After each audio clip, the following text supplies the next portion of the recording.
So just to begin with a question that's come in about planning, where teachers ask the following.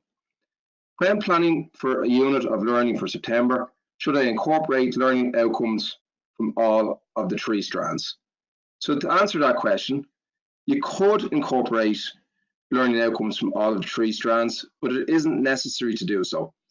If you're planning a unit of learning around some of the learning outcomes from Strand 2, the history of Ireland, or Strand 3, the history of Europe and the wider world, then it would be essential to incorporate some of the learning outcomes from Strand 1, the nature of history.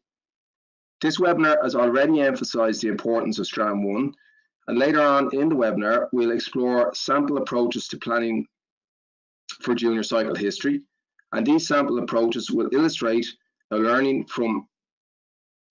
outcomes from Strand 1, the nature of history, permeate the learning associated with the contextual strands.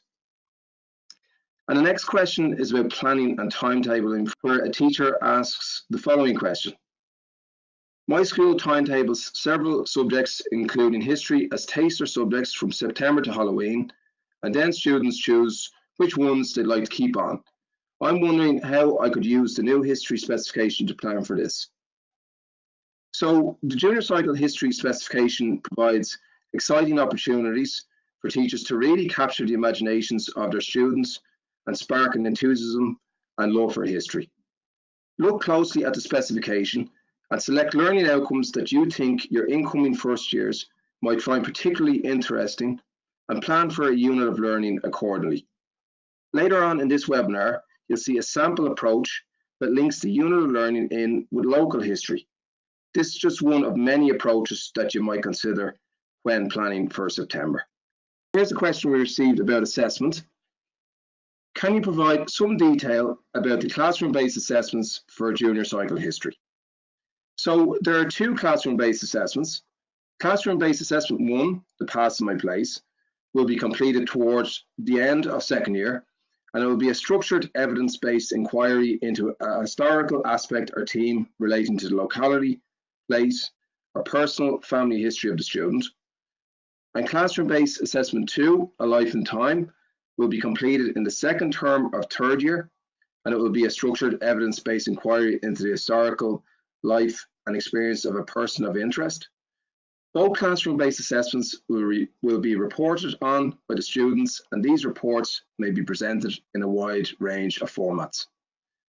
More detailed information about the classroom-based assessments will be available soon in the assessment guidelines document on the junior cycle history page of the NCCA website, curriculumonline.ie. The classroom-based assessments will also be an important focus of our CPD days in the future, so teachers will be well informed about them well in advance of their students engaging with them in 2nd and 3rd year. Another question related to assessment there, where teachers ask the following question.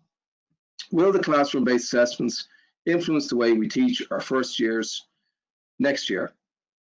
So our advice would be that whilst students won't be completing their first classroom-based assessment until 2nd year, it will be very important for students to develop the skills necessary to complete an evidence-based historical inquiry.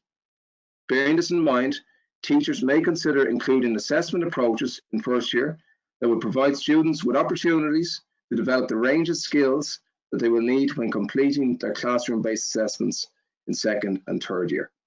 One there about CPD, where a teacher asked the following question. I wasn't at the recent JCT History CPD day because I attended the English day instead. Will there be any other days? I'm very keen to attend the training, and I'm sure a lot of teachers are in the same boat. So yes, you're right, a lot of teachers are in the same boat, so don't worry. Our CPD History Day 1 will also be available next September and October for teachers in your position. And more details about these days will be available at the beginning of the new school year. We also provide online support to teachers on the history page of our website, jct.ie, which includes CPD supports, such as the presentation from our Day 1 CPD Day. This webinar will also be available on our website over the next few days.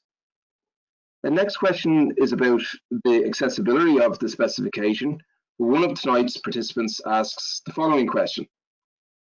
Really enjoying the webinar, but I'm concerned that some of my students may struggle to access some aspects of the new specification and would like some clarity around this area. Thanks.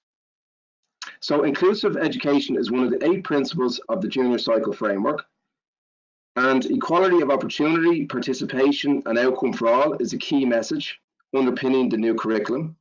When we explore the junior cycle history specification in depth, we see that it offers all of our students opportunities to engage with the study of the past.